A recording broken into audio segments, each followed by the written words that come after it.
Eu quero ser igual a ti. Quero amar o que tu amas. Quero estar onde tu estás. E um coração igual ao teu. Um coração igual ao teu. Eis-me aqui. Disponível eu estou. Usa-me. Eu quero ser as tuas mãos. Santo Deus, ajuda-me. Santo Deus, ajuda-me a ser santo como tu, puro como tu és, simples como Jesus, apenas como Jesus. Humilde como tu, manso como tu és, simples como Jesus, apenas como Jesus.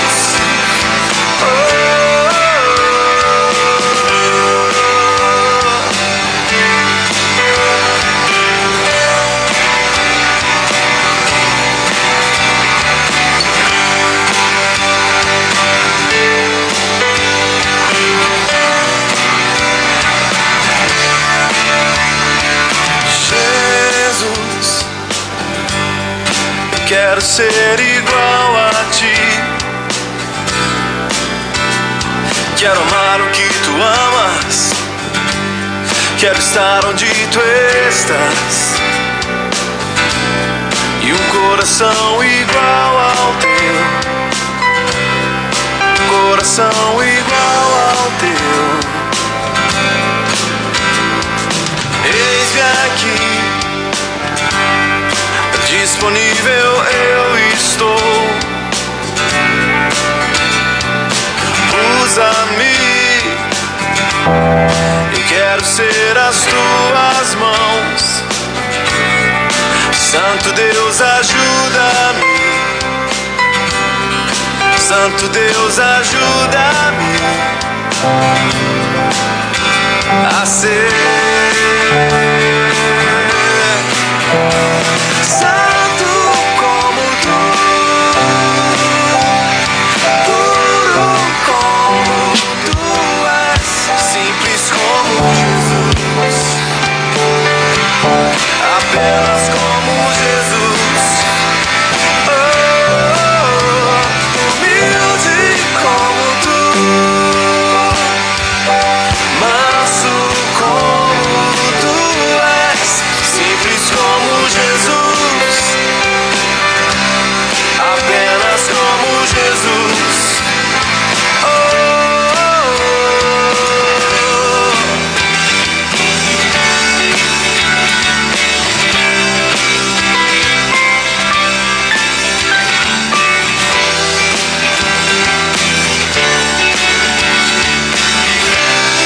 Aqueles que querem ser como Ele, levante as suas mãos e cantem. Tira o meu prazer pelo pecado.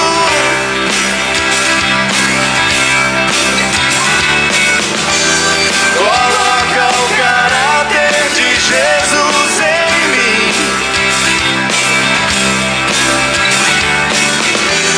Tira o meu prazer pelo pecado.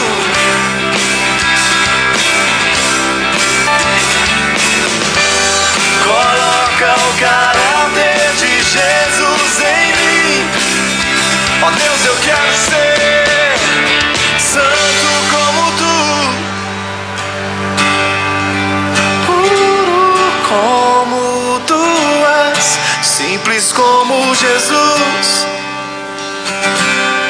apenas como Jesus. Humilde como tu, manso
Senhor já fez, seja o que for, eu vencerei.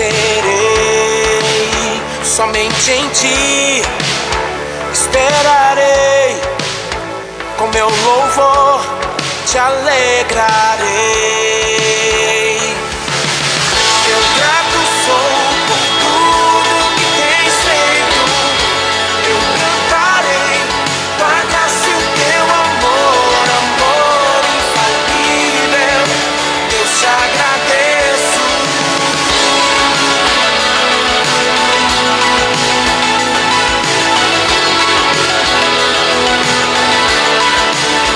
Quando estou mal, me põe de pé, firme estarei, minha rocha és.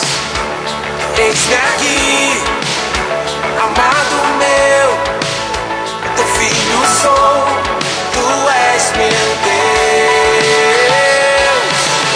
Eu grato sou por tudo que Tens feito. Eu cantarei tua graça e o Teu amor, amor infalível. Eu Te agradeço. Eu grato sou por tudo que Tens feito. Me lembrarei pois de tudo és vencedor, amor infalível. Eu Te agradeço.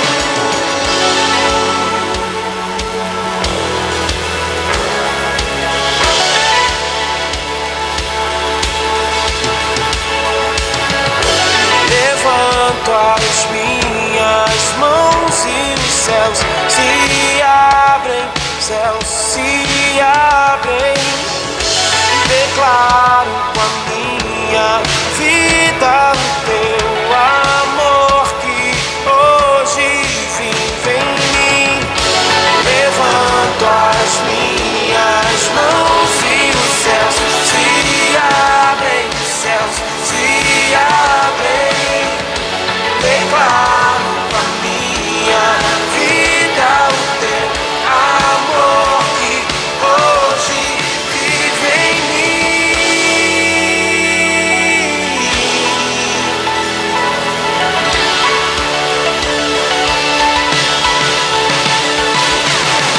Eu grato sou por tudo que Tens feito. Eu cantarei tua graça e o Teu amor, amor infalível. Eu Te agradeço. Eu grato sou por tudo que Tens feito. Me lembrarei pois de tudo és vencedor, amor infalível. Eu Te agradeço.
Bom dia, minha amada igreja.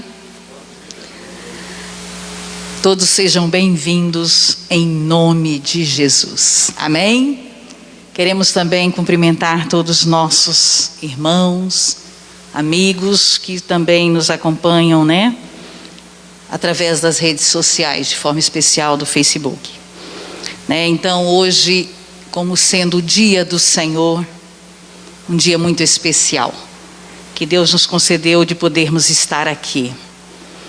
E além disso, mais uma data especial, né?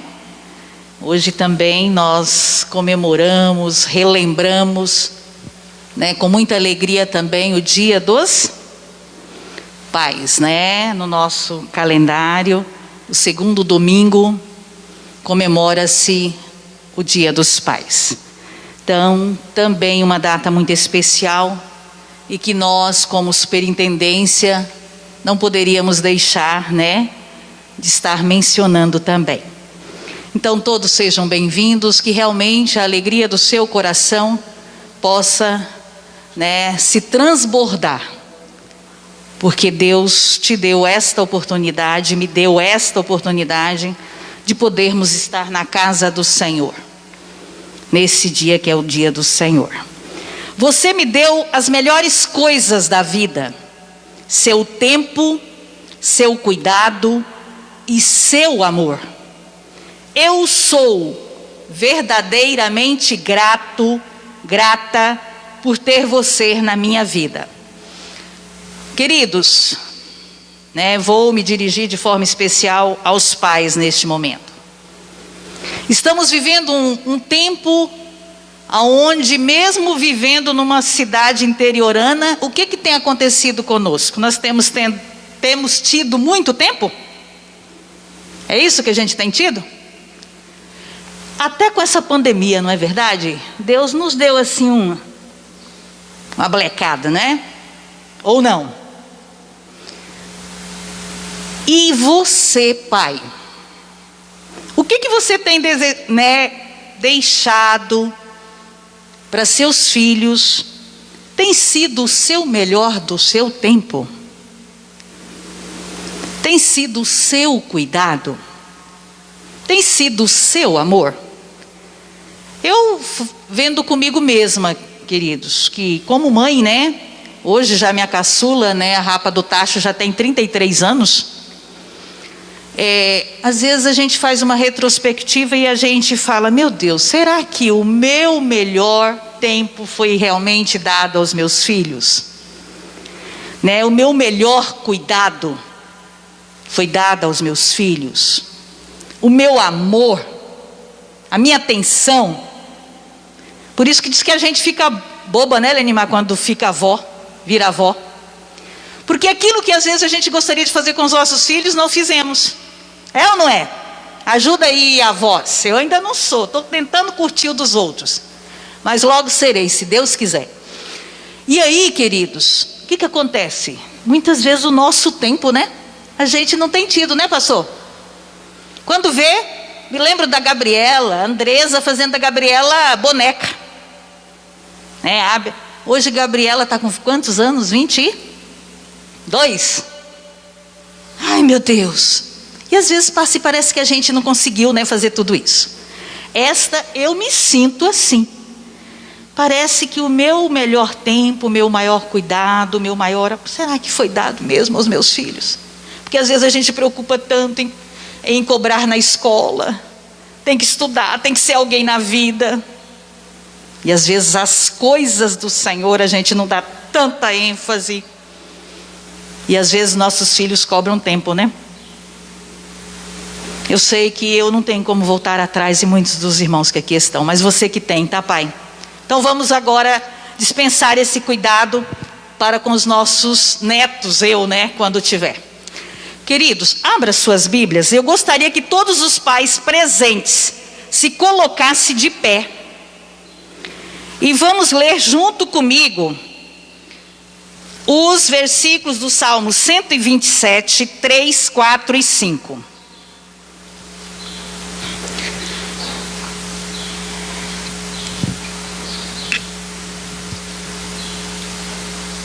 Todos os pais, se coloquem de pé, por favor. Salmo 127, né? Vamos fazer a leitura todos juntos comigo. 3, 4 e 5, os 3 últimos versículos, né? São apenas 5 versículos. Herança do Senhor são os filhos, o fruto do ventre, seu galardão. Como flechas na mão do guerreiro, assim os filhos da mocidade. Feliz o homem que enche deles a sua aljava, não será envergonhado. quando pleitear com os inimigos à porta. Leiamos novamente o 5. Feliz o homem que enche deles a sua aljava, não será envergonhado quando pleitear com os inimigos à porta. Amém? Podem sentar. Queridos, o que é, para você, o que significa a palavra aljava? O que é aljava? Você sabe o significado desta palavra? Eu custei, eu até falei, mas a gente muitas vezes é preguiçoso, né? Preguiçosa. Vai lá, vamos lá, o que é aljava? Alguém me ajuda aí, por favor? Até que um dia eu falei, mas gente, cheio de aljava, o que é isso? Aljava, parece alfavaca, sei lá, o que é isso? Alguém sabe me dizer o que é aljava? É uma espécie de bolsa, né? Aquilo que se usa, tipo não é uma mochila, uma sacola que se põe para colocar as flechas, que se usa para carregar, né, as flechas. É isso que chama aljava. Né, quem pratica esse esporte, né, e também é lá da época, né, onde se usavam quando saíam com suas flechas e tudo mais.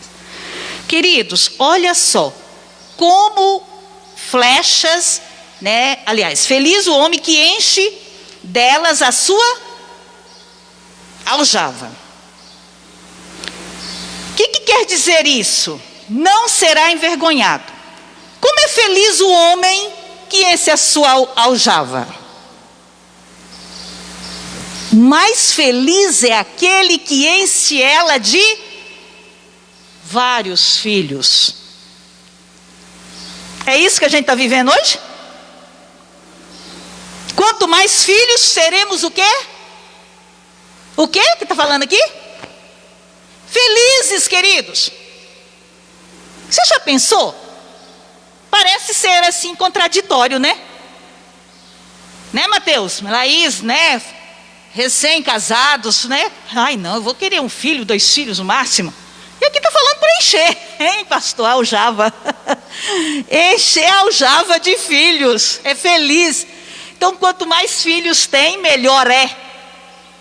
Né? A gente lembra dos nossos antepassados, né? Lenimar aí, Epaminondas. Minha avó teve 13. 17. Esses eram felizes. 19, tá vendo? Eu tenho um amigo que ele teve 13. Ele é bem ainda na idade de Geraldo. Considero jovial. E eu falo, nossa, ele teve que fazer vasectomia, porque então acho que ainda havia mais. Aí eu falei, gente, estou feliz. A palavra do Senhor fala que é feliz. Querido, vocês já pararam para pensar, pais? Que você é feliz por mais filhos que você tenha? É herança do Senhor. É presente do Senhor. É o melhor. Hoje a gente está vendo casais aí que estão optando por não ter filhos. Ai, gente, como eu fico triste quando vejo isso. Fico triste. Diante da realidade que estamos vivendo é difícil, mas no Senhor nós seremos o quê? Vencedores. Seremos capazes de criar nossos filhos. Seremos. Né? Porque é o Senhor que nos capacita. Quem tem a receita pronta está aqui, né? Mas eu mesma, eu sei que eu falhei como mãe, em muitos aspectos, né? Já pedi perdão para o Senhor, e eu sei que você também muitas vezes errou. Mas queridos, somos felizes por mais filhos que tenha. Nós sejamos, né? Seremos felizes por tê-los. E nada melhor, o melhor, vou falar bem baixinho, gente. Para mim que o melhor do casamento são os filhos. Vou dizer, casar é muito bom. Mas sem filhos parece que não tem muito sentido, não é, Ivone? Deus te mandou, né? Mas o Nonda, o Gabriel, para ser bênção na vida de vocês, não foi? Amém, glória a Deus. Deus dá do coração, né, Bernard? Oh, glória. Então, queridos, filhos é herança do Senhor. Se você não gerou, mãe, não fica triste, mas Deus te deu do coração. E é a mesma coisa. Encha essa aljava aí, essa sacola de filhos para ser herança, para ser bênção na sua vida e na vida dos outros. Vocês acham, Leinaê, porque você acha que o seu está... Não, queridos, eu tenho vivido lutas com filho. E eu sei que Deus vai nos honrar. Eu sei, o Henrique César é a herança do Senhor. E eu disse para ele já várias vezes, você não foi filho, não é filho para povoar o inferno. Em nome de Jesus, você voltará para os pés do Senhor. Então, queridos, é promessa do Senhor. Então, sejamos felizes, sejamos gratos ao Senhor pelos filhos que temos. Jamais desista dos seus filhos. Jamais.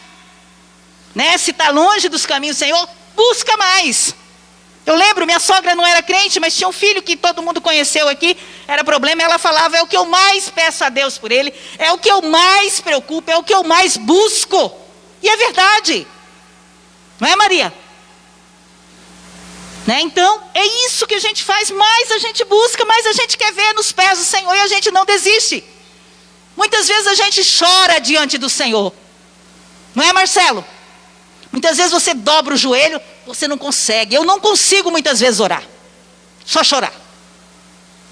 Mas o Senhor sabe. Não é verdade? Nós temos que chorar diante de quem, queridos? Então, queridos pais, quero deixar essa palavra para vocês. Não desista dos seus filhos. Eles são herança do Senhor. Né?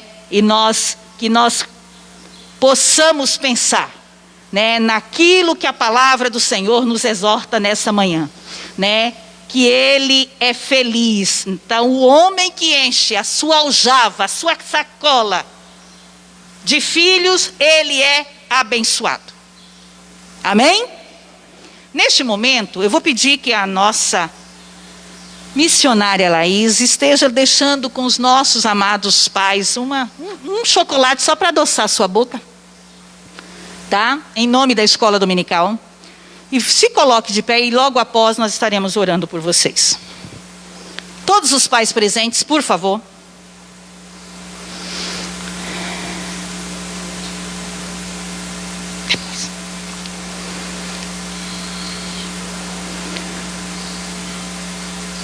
Pais, sintam-se abraçados, tá? Pela superintendência da escola dominical. Né? Que realmente Deus continue abençoando vocês. E fazendo de vocês verdadeiros instrumentos. Né? Como a gente esteve, né, falando no início. Você me deu as melhores coisas da vida. Você me deu o seu tempo.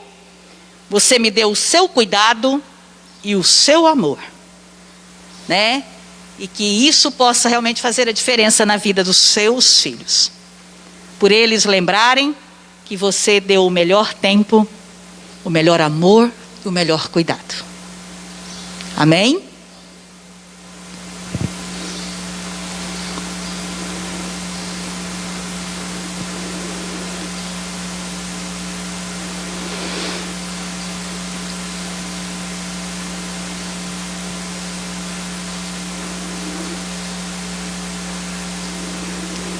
Então, neste momento, nós estaremos orando. Vou pedir que a missionária venha até aqui, por favor. Vamos agradecer a Deus pela vida de cada um dos nossos pais, tanto os que estão aqui como os que estão nos acompanhando, né? E pedir que Deus continue capacitando, usando, né? E os que já são avós na missão, né? De estar ajudando também, dando o seu melhor. Oremos. Bondoso Deus e amado Pai, nós queremos te louvar, ó Deus, nessa manhã, porque o Senhor nos dá o privilégio, ó Deus, de termos os nossos pais aqui nessa terra. Amém. Senhor, muito obrigada, porque o Senhor é o nosso Pai, aquele que cuida de nós, aquele que nos ama, Pai. E nós somos gratos, ó Deus, pelo Senhor nas nossas vidas. Amém. Senhor, eu quero te pedir que o Senhor abençoe, ó Deus, de maneira especial, ó Deus, cada pai que está aqui nessa manhã. Amém. Que o Senhor, ó Pai, possa fazer morada, ó Deus, sempre nesses corações e que eles possam, Deus, ser fortalecidos, ó Deus, e sustentados pelo Senhor, ó Amém, Deus, Senhor. na difícil missão, ó Pai, de educar os seus filhos. Que o Senhor, ó Pai, possa ter misericórdia, ó Deus, de nós, que o Senhor tenha misericórdia, ó Deus, desse mundo, porque nós vivemos tempos tão difíceis, ó Deus, mas nós sabemos que o Senhor é quem nos faz mais do que vencedores.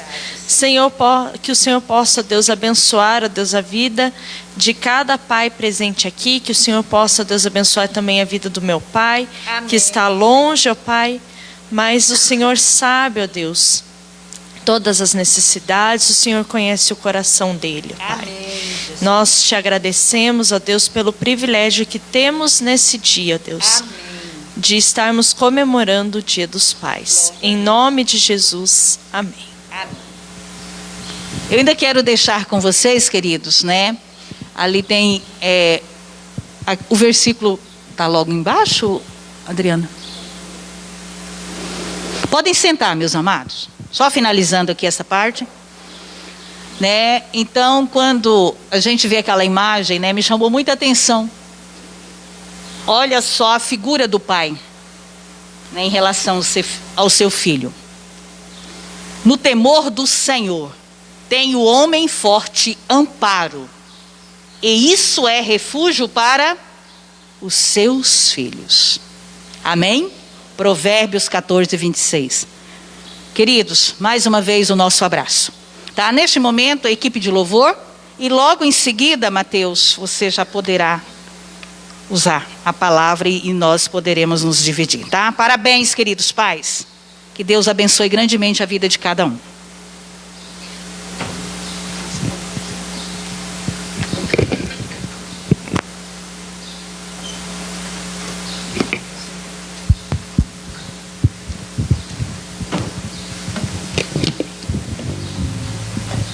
Bom dia, igreja. Vamos estar nos colocando de pé para juntos estamos cantando Faz Chover.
Oração? Pai querido, Pai da nós te louvamos, Senhor, te agradecemos pela oportunidade que temos, meu Pai, de te louvar, de te agradecer, de aprender mais de ti, meu Pai. Amém, Senhor. E nas primeiras horas do dia, meu Pai, estar na tua casa, Senhor. Glória a Deus. Que bênção, meu Pai. Obrigado, Senhor. Continua, Senhor, a nos sustentar.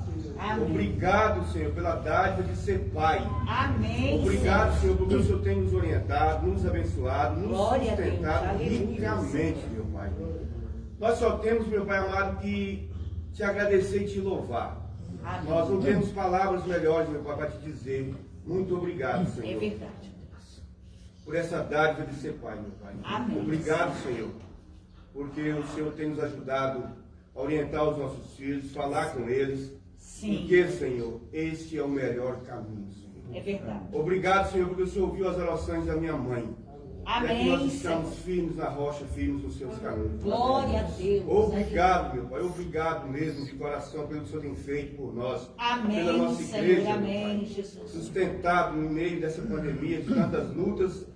Mas nós temos, meu Pai, firmado os nossos pés na rocha. Amém, E aqui estamos, Senhor. meu Pai, Amém. passando por tantas lutas, mas firme. Sabendo que o Senhor está no controle. Amém. Sabendo que o Senhor, meu Pai, tem agido porque o Senhor nos ama. Tem agido dessa forma porque o Senhor nos ama, Senhor. Amém. Obrigado, Senhor. Continua a nos sustentar. E fala, Senhor, aos nossos corações nessa manhã.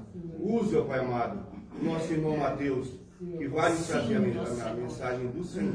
Amém. Continua, Senhor, a nos sustentar. Nós não somos nada sem o Senhor. É verdade, meu Nós te amamos, meu Pai, por Sim, tudo que o Senhor tem Senhor. feito por nós.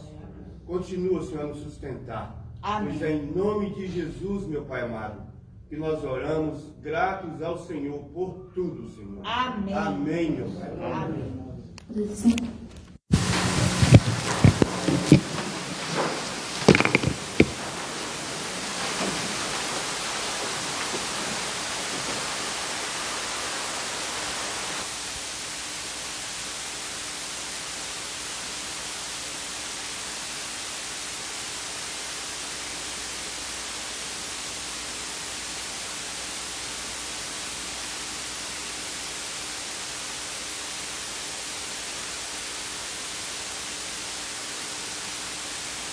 Meus irmãos, graça e paz, amém.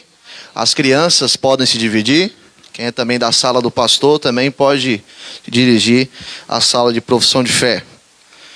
E nós iremos, neste dia, começar uma nova série de ensinos dominicais. O mês de agosto, dia 12 de agosto, a nossa igreja, a Igreja Presbiteriana do Brasil, completa 162 anos de existência em nosso país. Como nós chegamos até aqui, é o que nós iremos aprender durante esse mês de agosto. O nosso tema deste mês é a história da reforma e do presbiterianismo no Brasil. Eu convido os irmãos para que abram a palavra do Senhor no Salmo 27, versículo 4. Esse não é o texto base do nosso estudo, é o texto de ponto de partida, que tem muito a ver com essa história que iremos estudar nessa manhã, que é a tentativa francesa de implantação da igreja reformada no Brasil. Nesta aula nós iremos relembrar ou aprender como foi a missão dos huguenotes calvinistas enviados por João Calvino aqui para o Brasil para realizar uma missão de implantação da igreja reformada em solo brasileiro. Portanto, leamos o texto de ponto de partida, o Salmo de número 27, versículo de número 4. Leiamos todos juntos esse verso. Salmo 27, versículo 4. Vamos lá? Assim diz a palavra do Senhor. Uma coisa peço ao Senhor e a buscarei, que eu possa morar na casa do Senhor todos os dias da minha vida, para contemplar a beleza do Senhor e meditar no seu templo. Vamos novamente ler esse versículo? Uma coisa peço ao Senhor e a buscarei, que eu possa morar na casa do Senhor todos os dias da minha vida, para contemplar a beleza do Senhor e meditar no seu templo. Vamos orar, meus irmãos? Santo Deus e Pai, obrigado por essa manhã maravilhosa, dia esse em que nós estamos comemorando, ó Pai, o Dia dos Pais. Te agradecemos por todos os pais aqui presentes. Pedimos que o Senhor console o coração daqueles que não têm a oportunidade neste dia de abraçar os seus pais, porque moram longe e também porque partiram, Senhor Deus. Pai, venha abraçá-los com teu Santo Espírito. Venha fortalecê-los, venha sustentá-los. E aos filhos, ó Pai, que têm a oportunidade de terem os seus pais por perto, coloque no coração deles, ó Deus, que eles devem valorizar os seus pais, que eles devem amá-los, que eles devem, ó Pai, estar procurando ter uma relação de afeto, uma relação de respeito com estes homens. Capacite, ó Deus, os teus servos para que possam ensinar a tua palavra e possam ser sacerdotes em seus lares. Que o Senhor possa perdoar os pecados, ó Pai, de todos nós, porque nós somos falhos, nós erramos contra o Senhor. Ó Deus, em nome de Jesus, que o Senhor venha levantar famílias que estejam fundamentadas e pautadas na rocha eterna, em Cristo Jesus, e que vive de acordo com os padrões da palavra do Senhor. Meu Deus e meu Pai, que o Senhor possa falar o nosso coração nesta manhã, que nós venhamos nos maravilhar com a tua soberania em conduzir a história de acordo com o teu propósito. O Senhor tem um controle sobre todas as coisas e tudo está caminhando para o grande fim, o fim glorioso da volta do nosso Senhor e Salvador Jesus Cristo. Mas enquanto esse dia não chega, a tua igreja tem uma missão, e essa missão consiste em adorar o Senhor. Essa missão consiste em viver e pregar o Evangelho e buscar uma vida santa, porque o Senhor é santo e nós devemos ser santos. Ó Deus, que o Senhor possa nos conceder nesta manhã a compreensão de todos os relatos históricos voltados, ó Pai, a essa tentativa de implantação da igreja reformada em nosso país, ainda no século XVI, o século, ó Pai, que houve o início da reforma protestante. O nosso país teve essas oportunidades, vidas foram transformadas e impactadas. Que a história, ó Pai, desses missionários possa, ó Deus, nos animar e possa nos incentivar a estarmos combatendo o bom combate, completando a nossa carreira, guardando a nossa fé e tendo a convicção de que nós receberemos do Senhor a coroa da vida. Seja com as nossas vidas, meu Deus, fale conosco nessa manhã, em nome de Jesus, amém. Bom, meus irmãos, durante esse mês de agosto nós teremos uma série histórica, onde nós iremos passear nos principais acontecimentos, os que concernem a história da reforma e do presbiterianismo em nosso país. Como eu disse na oração, no século XVI, o século em que houve o advento da reforma protestante, o nosso país teve o privilégio de receber huguenotes calvinistas. O que significa a palavra huguenote? Huguenotes são franceses que aderiram ao protestantismo. São franceses que têm a Cristo Jesus como Senhor e Salvador. E esses franceses que vieram para o Brasil, enviados por João Calvino, eram franceses oriundos de uma teologia reformada. Por isso que eram huguenotes calvinistas. E o texto que nós lemos nessa manhã, o Salmo 27, é um salmo que Davi expressa a sua confiança em Deus, independente das circunstâncias. E talvez você pode pensar, mas o que esse texto tem a ver com essa história da implantação da igreja reformada no Brasil por parte dos missionários franceses, dos huguenotes calvinistas? Bom, tem tudo a ver. Sabe por quê? Porque foi esse texto pregado no primeiro culto protestante nas Américas. E o nosso país teve o privilégio de ter a palavra de Deus exposta por um pastor chamado Pierre Richer, que é um francês enviado por João Calvino, que pregou essa passagem bíblica no dia 10 de março de 1555. Na metade do século XVI, este pastor estava aqui no Brasil, na verdade não foi em 55, mas sim em 57. Em 1557, Pierre Richer, com todos os demais missionários, estiveram realizando o primeiro culto protestante aqui nas Américas. E esses homens foram enviados por João Calvino para poder implantar a igreja reformada aqui no Brasil, e a região em que eles se instalaram foi na Baía de Guanabara, nessa ilha bonita aí, que hoje é chamada de Ilha de Villers-Gagnon, mas antes era chamada de Ilha de Sergipe, depois passou a ser chamada de Ilha de Coligny, nós vamos entender por que houve essa mudança, e hoje ela tem esse nome de Ilha de Villers-Gagnon, onde lá tem um centro naval da Marinha. Nessa ilha foi aonde os franceses se instalaram, na Baía de Guanabara, na região do Rio de Janeiro, na tentativa de colonização do Brasil, um projeto da França Antártica e também na tentativa de implantação da Igreja Reformada em solo brasileiro. Mas como essa história aconteceu?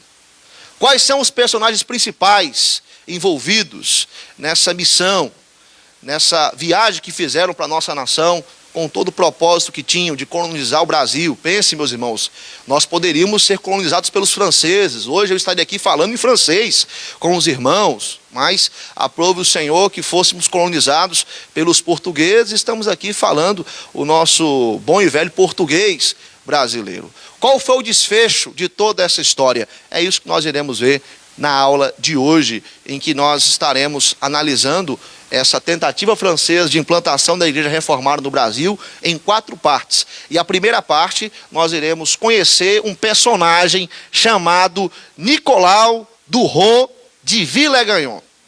Esse homem é o homem responsável pela vinda dos franceses para o Brasil.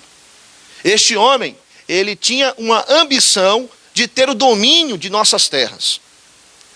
Ele era um vice-almirante de Bretanha, uma cidade que se localiza a oeste da França.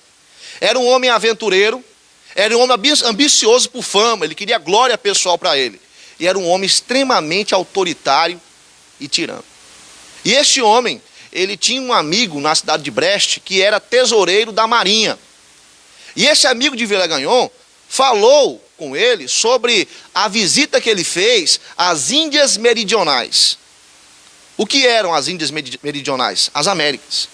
Esse homem, na metade do século XVI, teve a oportunidade de vir às Américas e teve a oportunidade de vir até o Brasil. Villegagnon, como esse seu amigo e a maioria dos europeus, sabiam da existência da América na metade do século XVI. Até porque, no século anterior, Cristóvão Colombo, sob as ordens da coroa espanhola, esteve presente aqui nessas terras e fez uma publicação com os demais desbravadores do reconhecimento de toda essa extensão territorial de um novo continente, que eles afirmam que tinham descoberto, mas era um continente que já estava sendo povoado por povos nativos. Em 1494, produzido um tratado chamado Tratado de Tordesilhas, em que o Brasil praticamente é dividido ao meio, tendo o domínio da parte dos espanhóis e o outro domínio da parte dos portugueses, porque as duas potências mundiais daquela época, no que concerne às grandes navegações, eram os portugueses e eram também os espanhóis. E os portugueses, eles tinham o objetivo de dominar o comércio de finas especiarias, ou seja, o tempero. Os portugueses, eles queriam muito dominar esse tipo de comércio. E com isso, eles desejavam ir para a Índia, para poder ter o domínio do tempero. Então, quando você, meu irmão, pegar aquele nicinho e miojo, tirar aquela parte do temperinho para poder colocar no seu macarrão instantâneo, saiba que Portugal, Espanha e muitos países naquela época se moveram com expedições navais, até com guerras, por conta de tempero.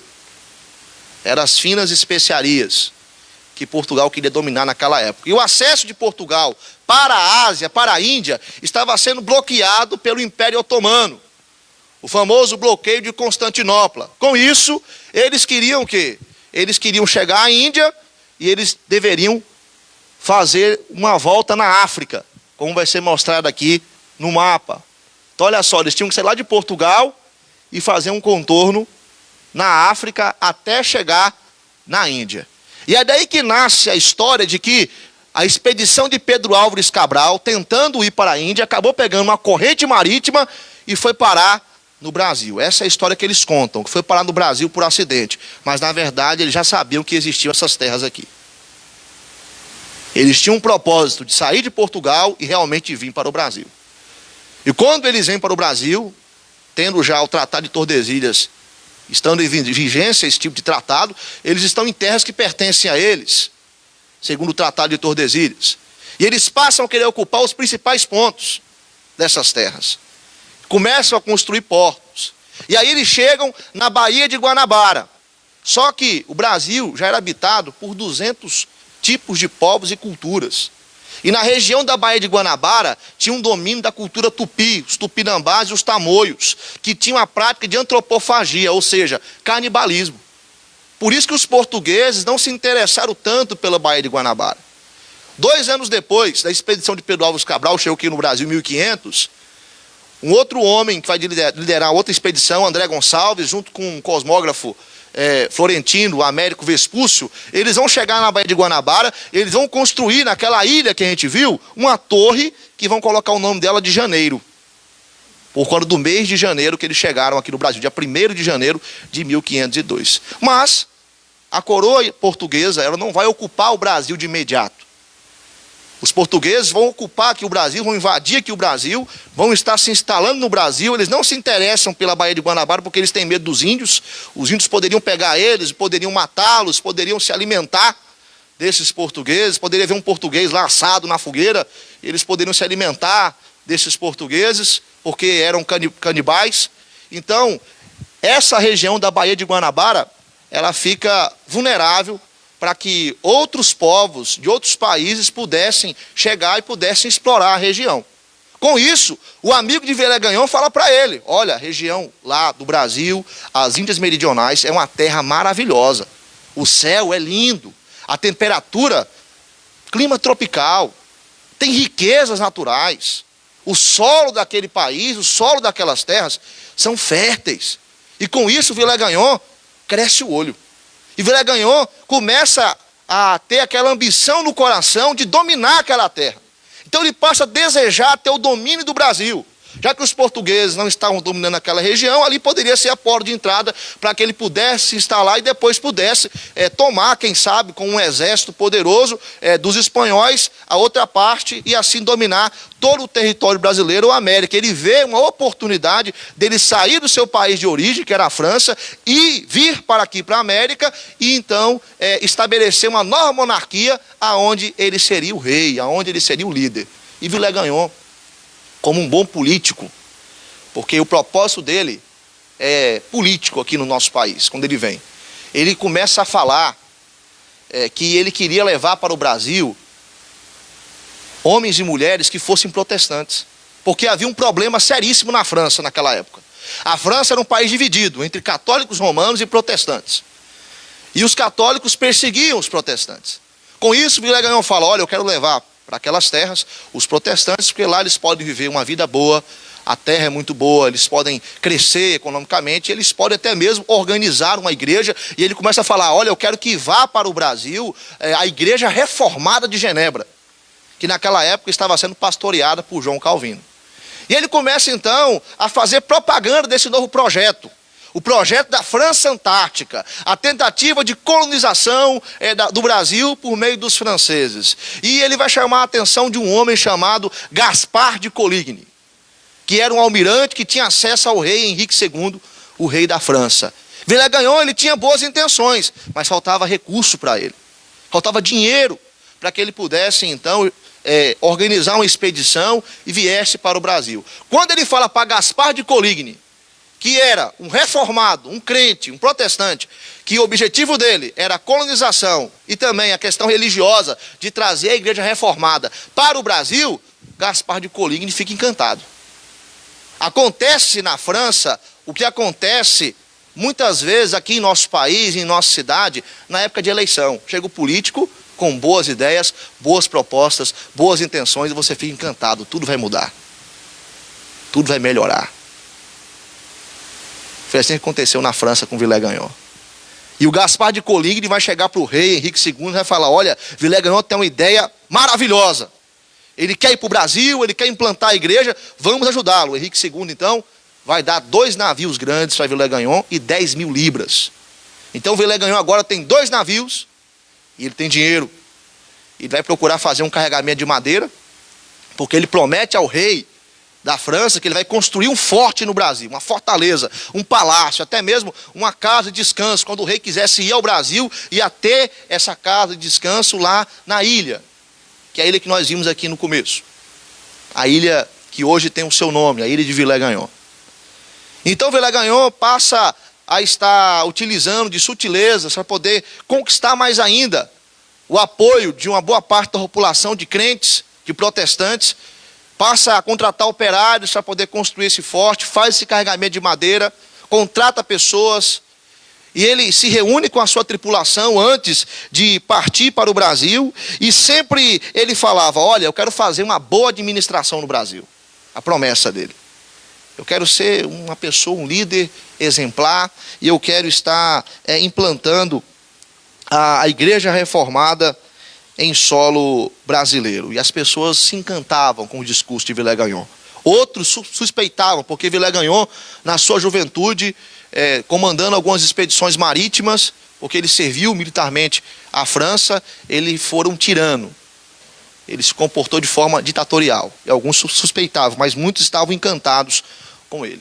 E no dia 15 de julho de 1555, Villegagnon acaba partindo para o Brasil com toda a sua tripulação. No dia 10 de novembro de 1555, do mesmo ano, depois de uma viagem cheia de desafios, de pessoas que acabaram adoecendo no navio durante a viagem, pessoas que passaram fome e estiveram tendo algumas dificuldades, e começaram a ver que tudo aquilo que Villegagnon havia falado não estava sendo cumprido, mas já estavam na viagem e agora deveriam aderir a tudo que o líder tinha que falar, que era ele. No caso, esse povo chega no Brasil no dia 10 de novembro de 1555 e vai se instalar nessa região, na região da Baía de Guanabara. Ali está a ilha de Villegagnon, e ali está a região da costa brasileira, onde hoje é a cidade do Rio de Janeiro.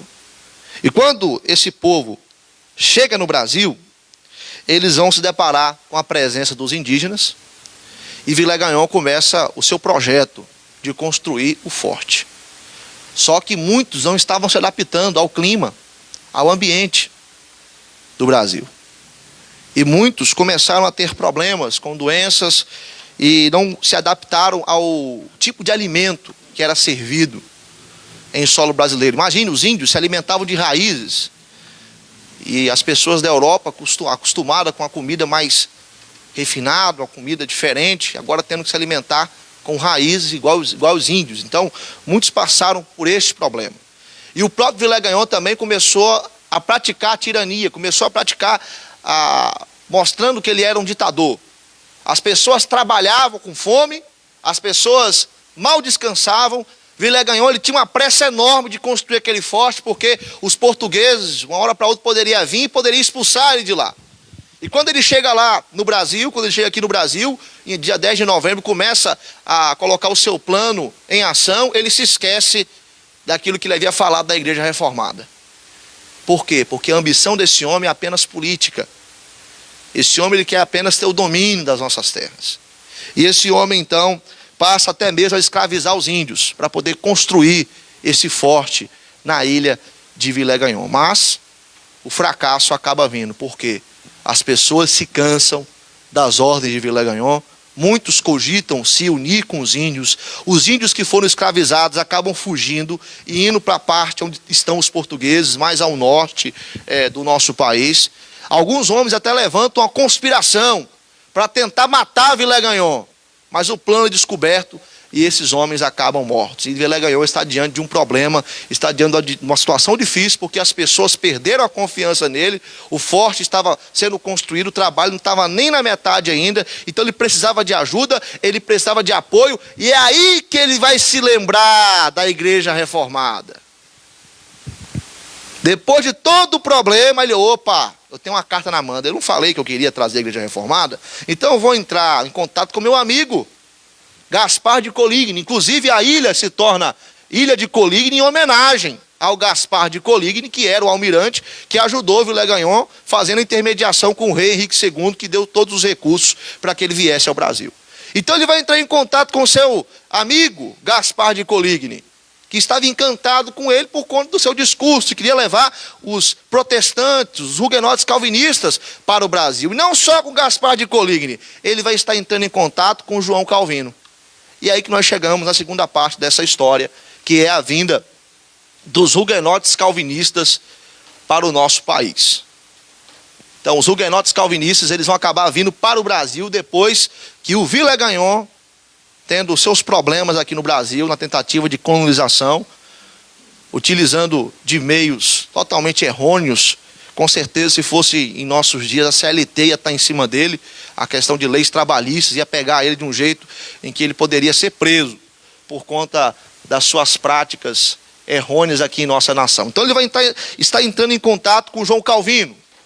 Ele vai estar enviando até Genebra um emissário com uma carta para Coligny na França e outra carta para João Calvino. Esse emissário chega lá em Genebra e ele é bem recebido pelos irmãos da igreja de Genebra e pelo próprio João Calvino. E ele passa a falar: olha, Villegagnon, ele é um homem honrado, ele é um homem assim admirável, ele tem um projeto. Que projeto é esse? Colonizar aquelas terras, evangelizar os selvagens. Ele tem um projeto de implantar a igreja reformada naquela terra, ali na América. E ele quer uma igreja igual aqui de Genebra. E quando as pessoas acabam ouvindo aquilo, elas ficam felizes. Elas ficam animadas, ficam eufóricas. E Villegagnon estava solicitando o quê? Envie famílias de Genebra para cá, envie os pastores para cá, envie as pessoas que estarão nos ajudando nesse projeto. E a igreja acaba vendo aquilo como uma oportunidade de pregar o evangelho, uma oportunidade de fazer missões.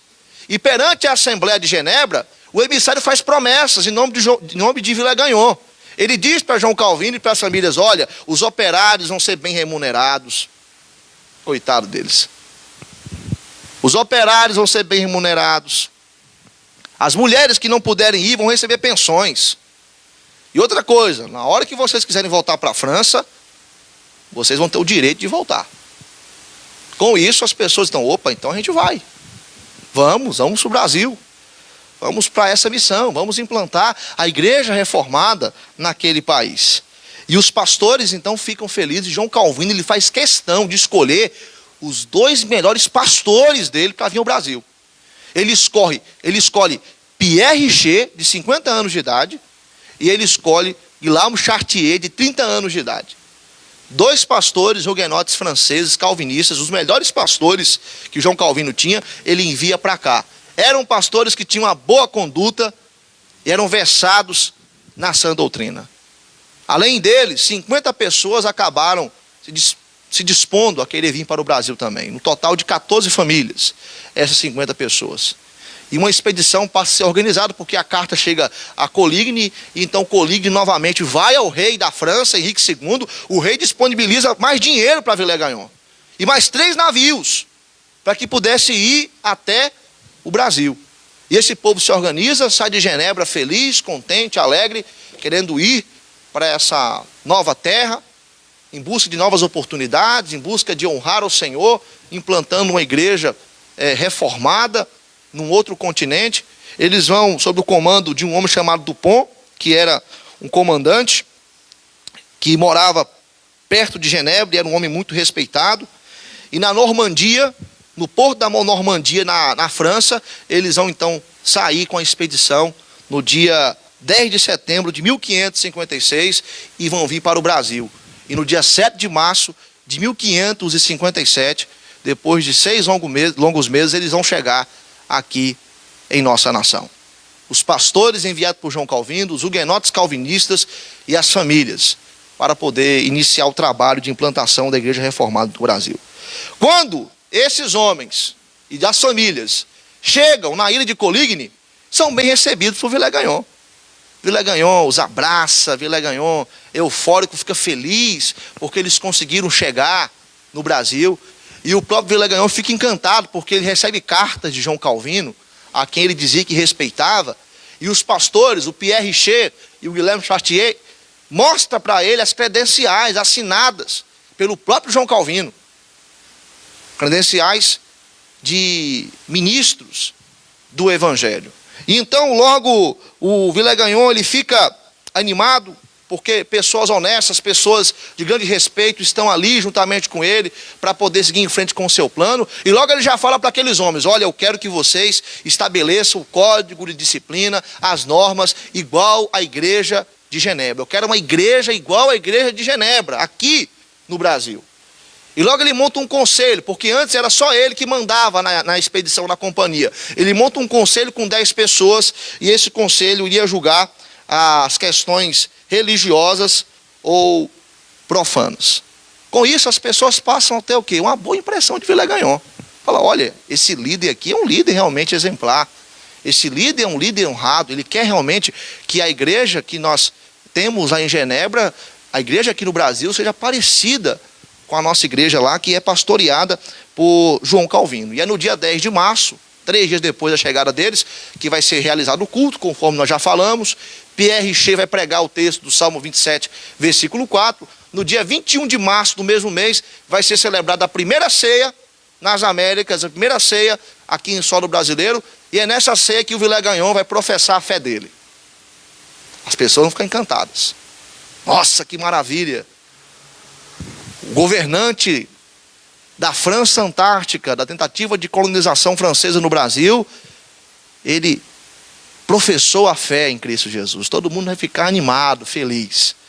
Só que ninguém imaginava que tudo aquilo era fachada.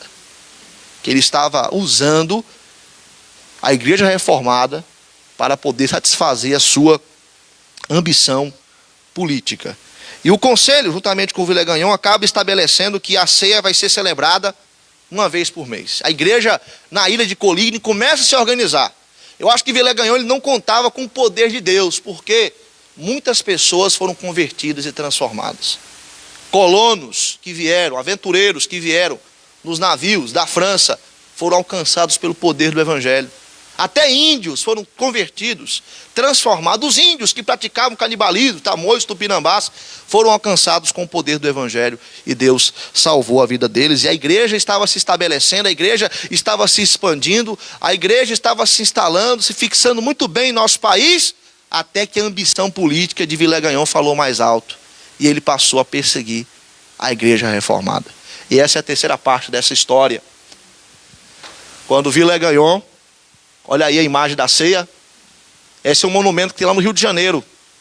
Pastor Pierre Richer, Guilherme Chartier, ministrando a primeira ceia aqui no nosso país. Villegagnon ele passa a perseguir a igreja. Como isso aconteceu? Tudo começou por conta da ambição de outro homem que veio da França para o Brasil. Um homem chamado Jean Coité. Esse Jean Coité, ele havia dito que na França foi prometido para ele que ele seria pastor, que ele seria ministro da igreja no Brasil. Só que as pessoas ali da igreja de Genebra não concordaram com isso. Porque não havia nenhuma credencial, não havia nenhuma prova que ele realmente teria que ser um pastor como Pierre Richer e como Guilherme Chartier também eram. O que esse homem fez? Esse homem começou a ridicularizar os pastores. Então os pastores estavam pregando e haviam cultos que eram realizados diariamente na França Antártica, na ilha. Todos os dias tinha culto. No domingo o culto era realizado 2 vezes, no dia de domingo.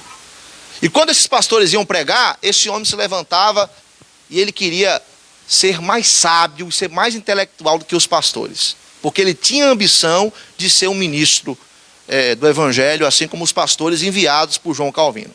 E esse Jean Coité, ele é um católico.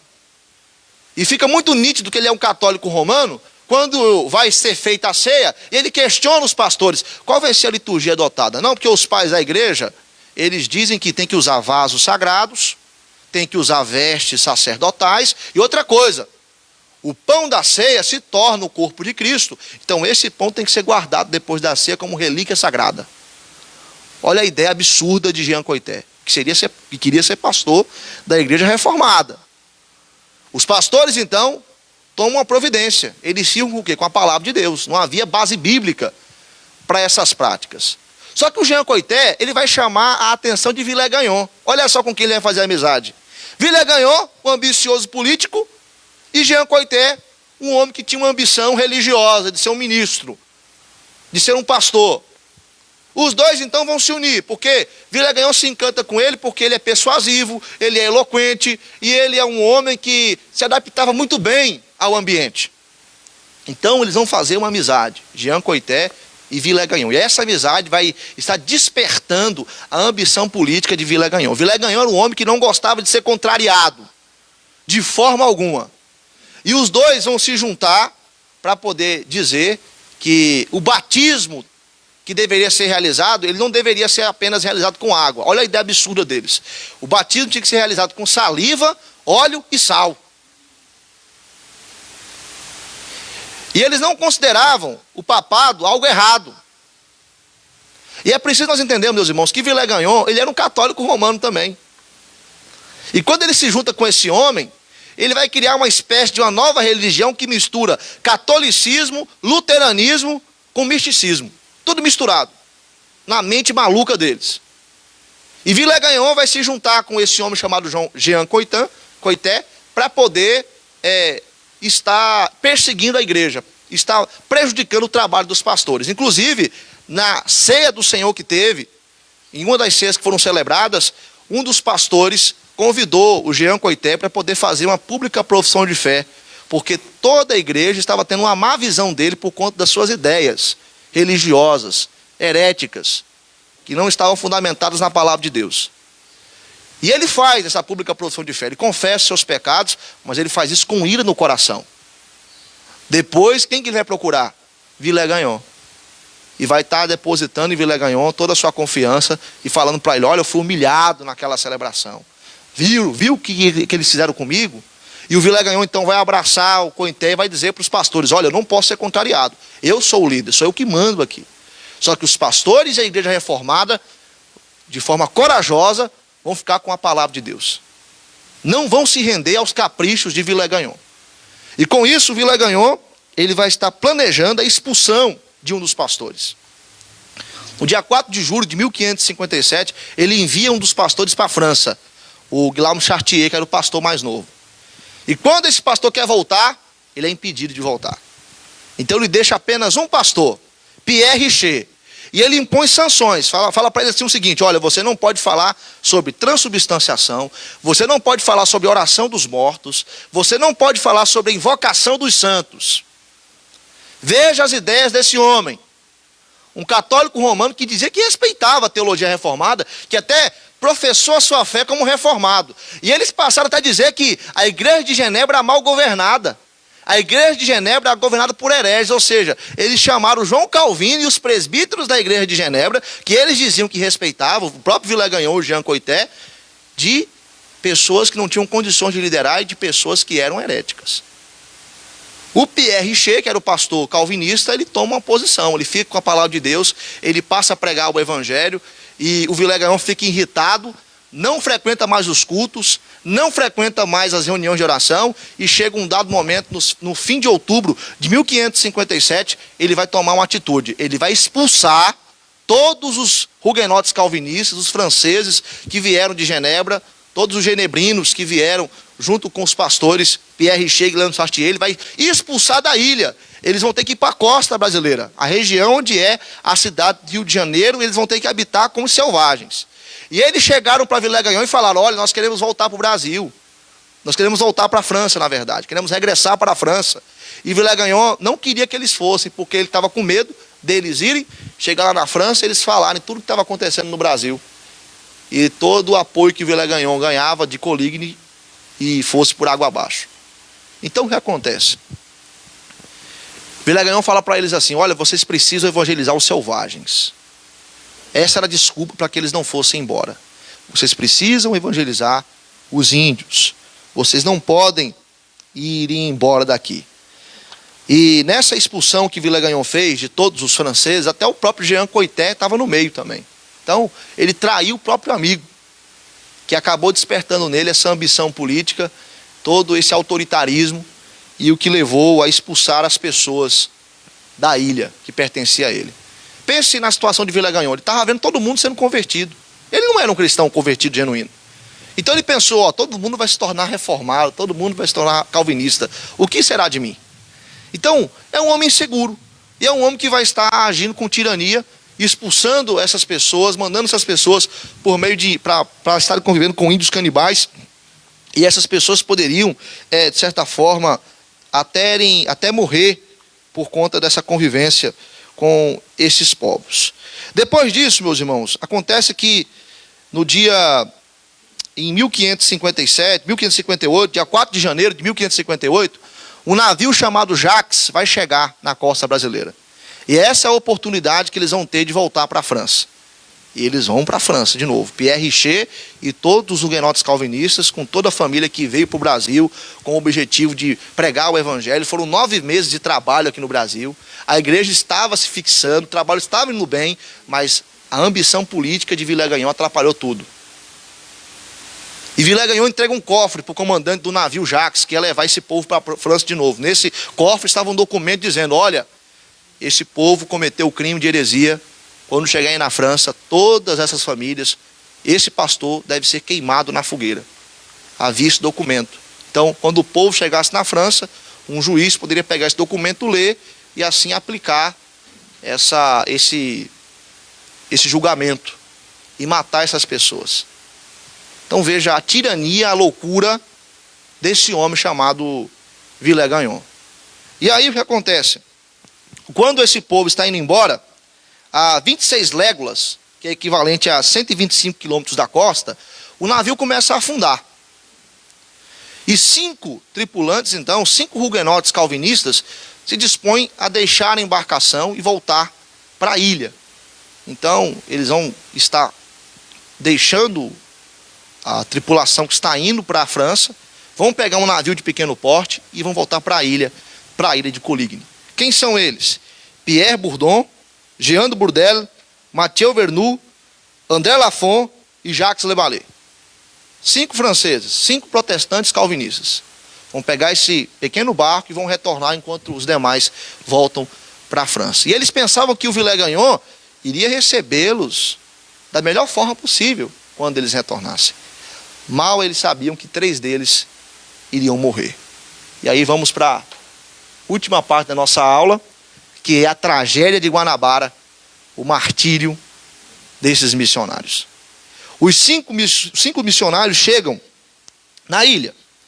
E quando eles chegam, veja a mente maluca de Villegagnon. Eles são bem recebidos por Villegagnon. Villegagnon recebe eles com alegria, com euforia, trata eles bem. Isso durou apenas 12 dias. Depois de 12 dias, Villegagnon então monta um interrogatório. Chama eles para conversar. E fala para eles: olha, vocês devem negar a fé reformada. Eles dizem: nós não vamos negar. Então Villegagnon vai prender eles. Vai levar eles para a costa brasileira, tirar eles da ilha, vão prender eles. E ele vai arrumar um jeito de matá-los pelo crime de heresia. Então, o objetivo de Villegagnon é o seguinte: vocês devem produzir um documento para explicar a fé de vocês. E é daí que vai nascer a Confissão de Fé de Guanabara, que é um documento de cunho reformado que antecede a Confissão de Fé de Westminster produzida aqui no Brasil. Esses homens vão ter apenas 12 horas para escrever um tratado teológico. E eles não eram teólogos. Eles eram homens simples, leigos, mas que foram discipulados por João Calvino. Tinham um certo conhecimento. E eles não tinham livros de teologia para fazer esse tratado. Eles tinham apenas a Bíblia e 12 horas, sob pressão, para poder estar produzindo esse documento.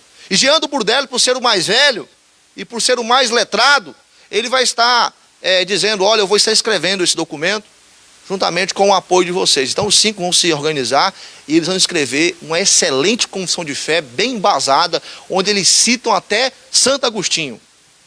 E esse documento vai chegar nas mãos de quem? De Villegagnon. Está aqui, Villegagnon, está pronto o documento.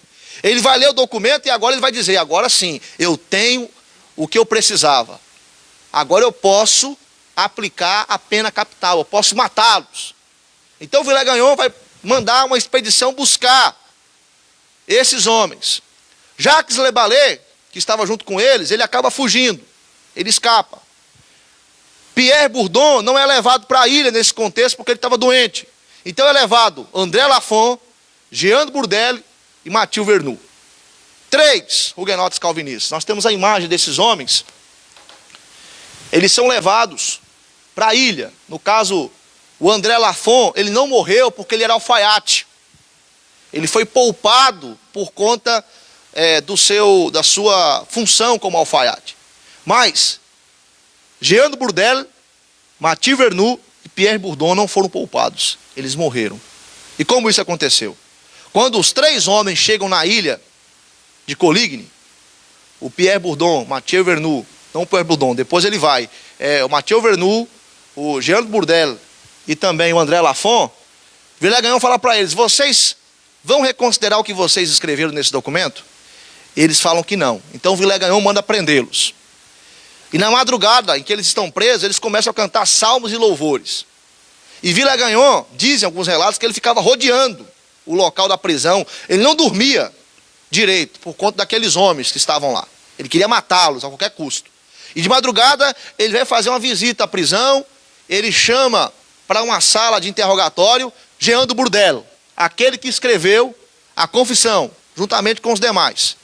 E na sala, juntamente com Jean do Burdelo, ele pergunta a ele: Jean, explique para mim o 5º artigo da confissão. O 5º artigo falava a respeito de que o pão e o vinho, ou o suco de uva, não se tornava o corpo de Cristo, eram símbolos. E ele cita Santo Agostinho neste artigo. E quando o Jean do Burdelo ele está explicando para Villegagnon, esse homem, de forma iracunda, dá um soco no rosto de Jean do Burdelo. O sangue começa a jorrar no rosto dele, sai sangue do nariz e sangue da boca, do soco que Villegagnon deu nele. E juntamente com o sangue também desce algumas lágrimas. E Villegagnon até chama ele de efeminado, por estar chorando. E Villegagnon acaba o maltratando e ele acaba ficando em silêncio. No final, Villegagnon pergunta para ele: você quer reconsiderar o que você escreveu? E Jean do Burdelo afirma: só vou reconsiderar se você me provar, à luz das escrituras sagradas, que eu estou equivocado. Então esse homem é retirado daquela cela, espancado, e é levado para o local onde ele seria morto. Quando ele passa no corredor, onde seus amigos estão presos, ele diz para eles: amigos, bom ânimo, porque nós estamos prestes a nos libertar dessa vida miserável. E ele é levado para o local onde ele vai ser enforcado e lançado ao mar. E quando ele está sendo levado para esse local, ele está cantando e louvando a Deus. E isso espanta Villegagnon. E espanta o carrasco também. Chega no local, a corda é colocada em volta do seu pescoço, ele é enforcado. Antes de ser enforcado, ele pede perdão a Deus pelos seus pecados. Ele é morto e é lançado ao mar. Depois dele, vem o próximo, Mathieu Vernou. Ele pergunta para Villegagnon: o que nós fizemos com você? Quais foram os nossos erros? Traga aqui os nossos acusadores. E Villegagnon diz a eles: olha, vocês não fizeram nada. Você vai ser morto porque você é um ramo podre que pode infectar toda a minha companhia. Então, antes de morrer, ele diz isso aí: ó Deus eterno, visto que pela causa de teu Filho Jesus Cristo hoje morreremos, visto que pela defesa da tua santa palavra e doutrina nos conduzem à morte, lembra-te dos teus servos e assiste-os, toma em tuas mãos esta causa, a fim de que nem Satanás e nem os poderes do mundo alcancem vitória sobre nós. Então, prestes a ser enforcado, ele grita: Senhor Jesus, tem piedade de mim, e assim rende seu espírito. Ele é enforcado e também lançado ao mar. André Lafont é livre porque era alfaiate, mas eles vão buscar o Pierre Bourdon. E esse homem chamado Pierre Bourdon, Villegagnon tinha um ódio mortal dele. Ele era um torneiro. E ele chega no local onde ele vai ser executado. E antes de morrer, o carrasco permite ele falar as últimas palavras. Ele diz: Senhor Deus, sou também como aqueles meus companheiros que com honra e glória pelejaram o bom combate pelo teu santo nome. E por isso peço-te que me concedas a graça de não sucumbir aos assaltos de Satanás, do mundo e da carne. E perdoa, Senhor, todos os pecados por mim cometidos contra a tua majestade, e isso eu te impetro em nome do teu Filho muito amado, Jesus Cristo. Também enforcado e lançado ao mar. Depois disso, Villegagnon ele se reúne com todos da ilha e diz: quem aderir às ideias calvinistas e luteranas e não aderir à minha religião, também irá pelo mesmo caminho. Vai ser enforcado e vai ser lançado ao mar. E depois disso ele organiza uma tremenda festa. Ele comemora, ele se alegra depois de ter matado esses homens. Mal ele sabia que era o início do seu fim. Mal ele sabia que aquilo era apenas o princípio de todo o seu plano ir por água abaixo. Porque muitas pessoas ficaram estarrecidas diante daquela situação. E muitos franceses até mesmo desertaram. Concluindo, meus irmãos, qual o desfecho de toda essa história? Bom, em 1560, 2 anos depois desse acontecimento lamentável, Villegagnon volta para a França. Ele vai em busca de apoio. Ele escreve um livro em latim falando mal dos reformados. Lembra daquele pastor chamado Pierre Richer, que foi embora com os demais franceses? Então, quando eles chegaram na França, a corte francesa foi totalmente a favor dos reformados, então eles não foram mortos. Veja a ação de Deus. Deus tem o controle de todas as coisas. E Deus livrou esses homens da morte. Pegaram o documento de Villegagnon e desconsideraram aquele documento. Então o pastor Pierre Richer não morreu. E depois que Villegagnon escreveu um livro em latim falando mal dos reformados, o pastor Pierre Richer vai escrever um livro refutando Villegagnon. Esse livro tem como título As loucas fantasias execráveis, blasfêmias, aos erros e às mentiras de Nicolau Durand de Villegagnon. Depois desse livro escrito, Villegagnon perde o apoio. Deus é justo. O nosso Deus, a ele pertence a vingança. Villegagnon, ele fica visto pela Europa como um desordeiro e como um perturbador.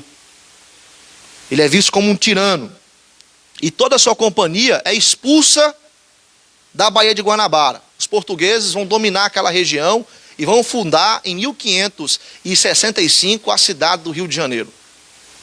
E assim eles vão se instalar de uma forma em que os franceses não vão mais poder se fixar no Brasil. Os franceses então se veem obrigados a abandonar a Baía de Guanabara e eles vão subir mais ao norte do país. E eles vão fundar uma cidade chamada São Luís do Maranhão.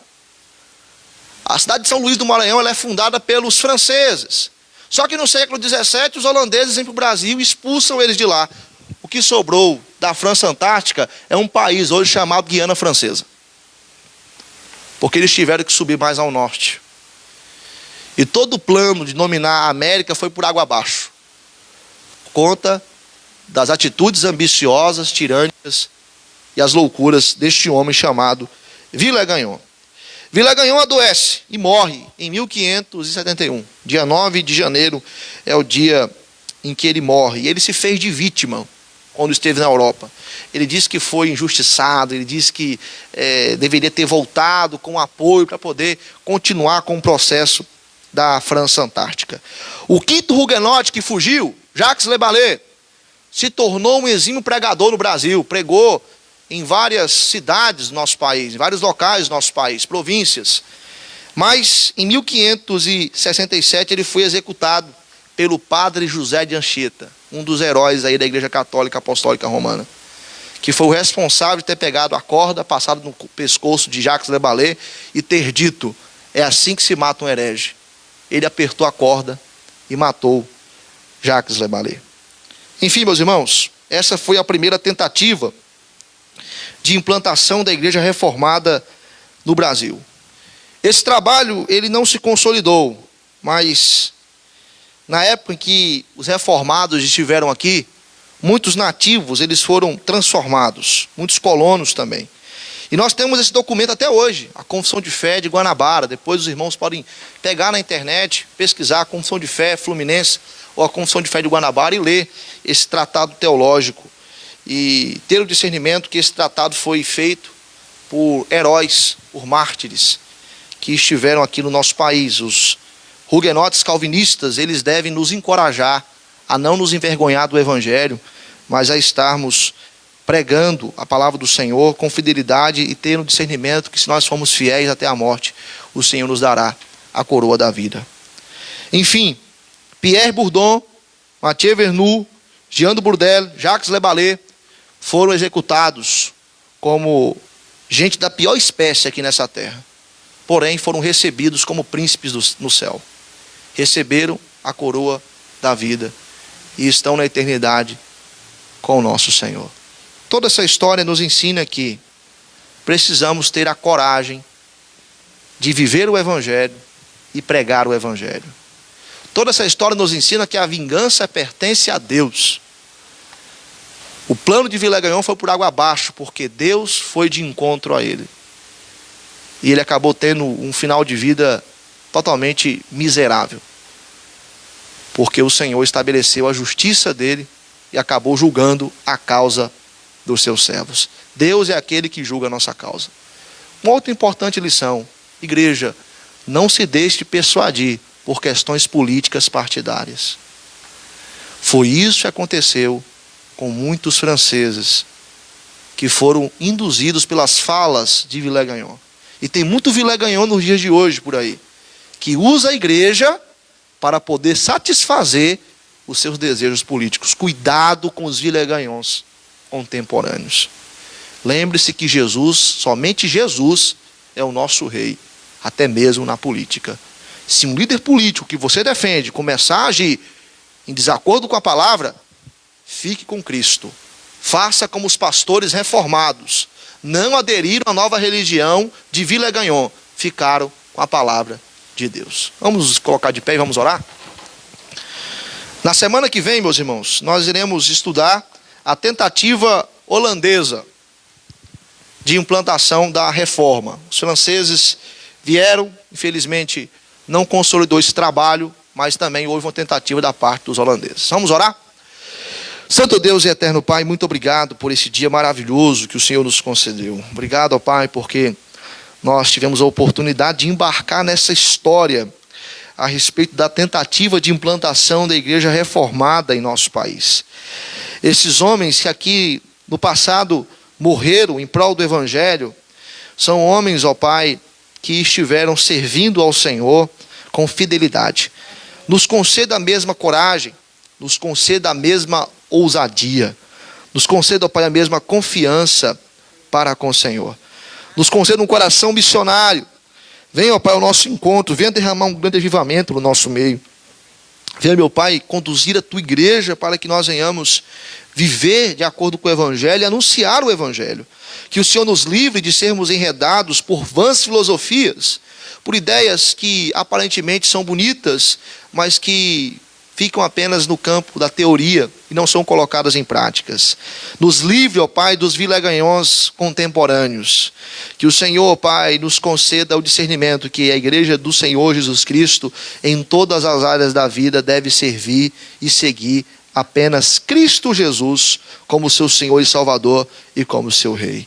Perdoe os nossos pecados, perdoe os nossos erros, nos abençoe no decorrer desse dia e que na semana que vem o Senhor nos mostre, ó Pai, como o Senhor conduziu a expedição holandesa em vir para o Brasil e como vidas também foram impactadas e transformadas, mesmo em um contexto desfavorável. É a nossa oração, ó Pai, em nome de Jesus. Amém. Os irmãos podem se assentar. Pois é, né?